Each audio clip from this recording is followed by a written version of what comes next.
For many authors, trying to keep our book files in some particular order can be daunting. In this video, I'm going to show you how I do it.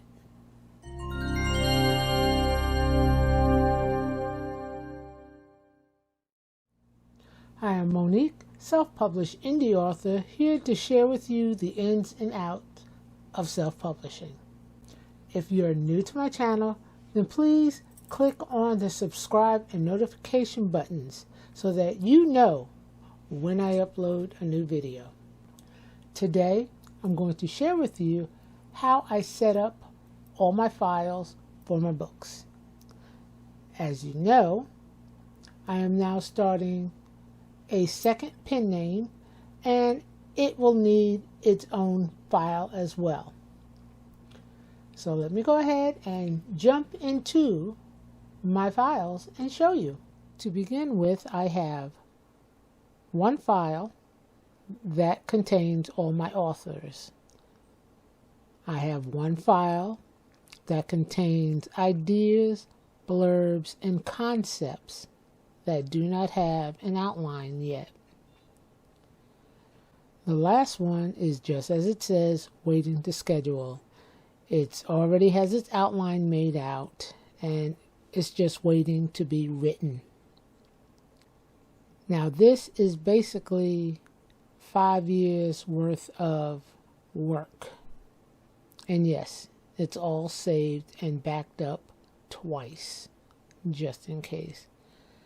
But what if you don't have that many? Let me show you how I actually began this. Starting with something blank, I'll make my new folder and give it a name. Project A. Just a name. Now what I'll do is I'll go into Project A and I will create my first folder will be the blurb, outline, draft, cover, and final.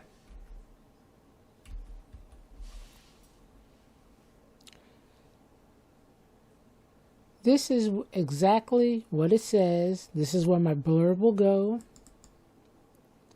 When I write my blurb, I will put that document in, that Word document in, and go from there. Let me show you. So as I save each file, it will be directed to that folder. So the first one, of course, I have to direct it, but I have to make sure each one goes there. And since there's also a time and date on each one, I know which was the last one I worked on. So let's save this one. And I'm going to hit Save As so I can send it to where I want to go.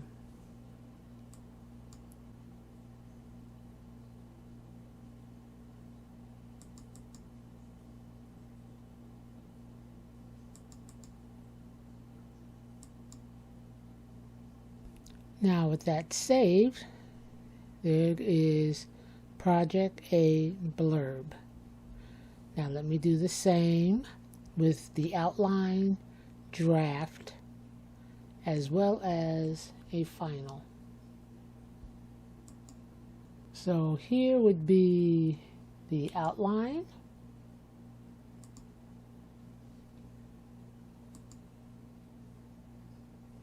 and then we'll do the draft, and finally the final. And you can see all four are in this one folder. I could also add in the cover, but of course I didn't think of a fake cover to create, so you can imagine a cover being here. So now let's go back. So now you see what I would put in this folder. The next folder would be my KDP folder. Now the KDP folder, not only is it for Amazon, it's also for my website and also BookFunnel that I use, because I have my audiobook call to action also in this.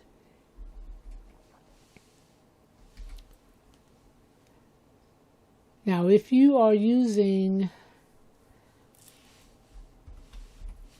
let's finish that off. When you generate your book with Vellum, this is where the file would go. So let's say there's a file in here. Okay, let's call this one Vellum. With Vellum, you can create your EPUB files, Mobi, Google files, as well as paperback.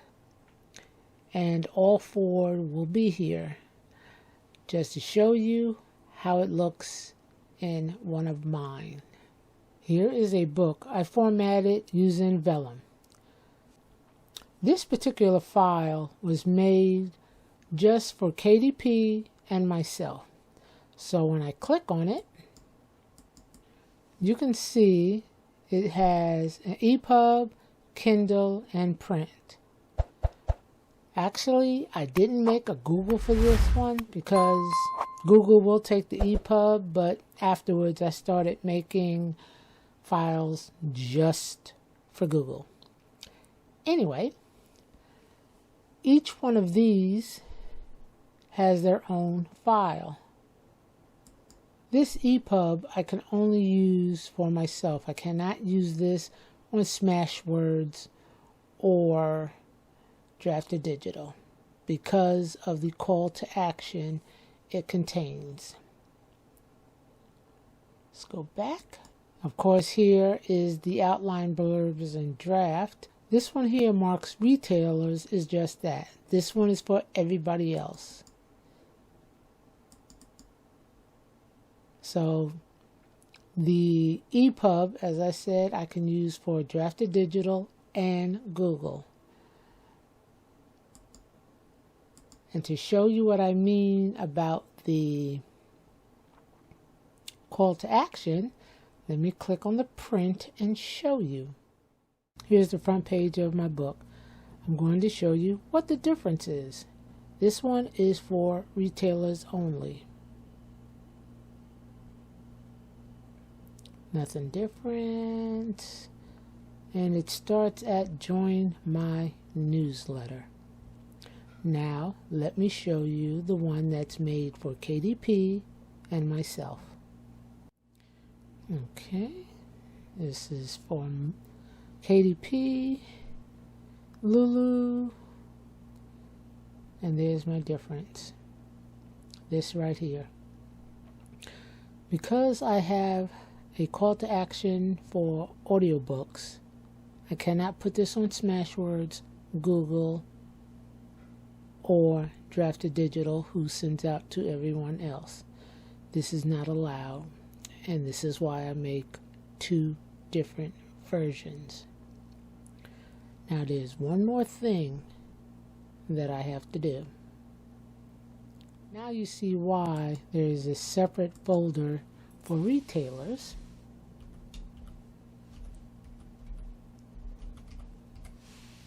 I have one more, which is ACX. The ACX, there's only a few things I put in there. Inside ACX, I add 3 files.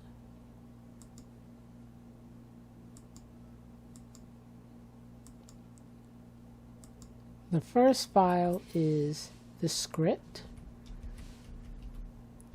which is exactly that, the script for my book. I also add in the audition if I need it. Usually I have someone to do my narration, but if I don't, I need an audition. The next one, I will put in the PDF companion.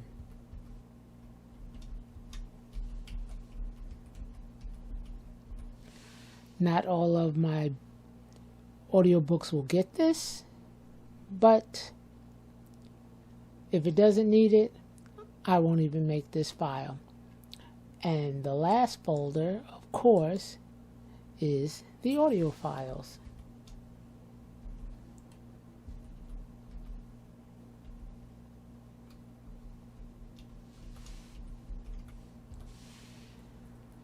I usually wait until ACX has approved of my files and the audiobook is for sale before I add anything to this. There have been many times where something was found wrong and it had to be done over. So now I've learned just to wait until it's completed before I upload it here. And once my files are in there, I will go ahead and upload to Findaway Voices. If I'm ever looking for files for a certain project, I will find it under its name, no matter what it is. I can click on this and find everything I need right here. If I have to go further in, I will click again and find what I need. The main thing is, as long as I open these files or any other files from this location, it should save to that location, except with Vellum, because Vellum will tell you if you pick the wrong one, it will overwrite it. So you always got to make sure you pick the correct one. Otherwise, wherever you take it from, you're good. And you can set this up any way you like, whether it's by name, genre, distribution, anything. But this is what works for me. So when I'm looking for a file, all my files are in one place. If you like this video, give it a thumbs up. If you know someone this video can help, share it with them and leave your comments below. And until next time, I will see you later.